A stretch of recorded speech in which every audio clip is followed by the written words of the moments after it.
Yellow సముద్రంలో తమ సైనిక ఆధిపత్యాన్ని విస్తరించే దిశగా ఉత్తర కొరియా కీలక అడుగు వేసింది.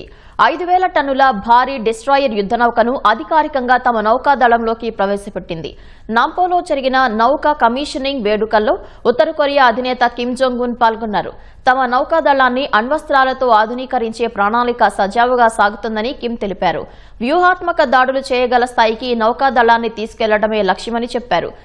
చోయ్ హ్యోన్ యుద్దనౌకను పశ్చిమ తీరంలో మోహరించినట్లు ఉత్తర కొరియా అధికారిక వార్తా సంస్థ KCNA తెలిపింది. ఈ నౌకలో విమాన నౌకా విధ్వంసక క్షిపణులను అమర్చినట్లు వివరించింది. ఇటీవల ఈ నౌక నుంచి అణు సామర్థ్యం ఉన్న క్రూయిజ్ క్షిపణులను ప్రయోగించడం సహా పలు కీలక పరీక్షలను ఉత్తర కొరియా నిర్వహించింది.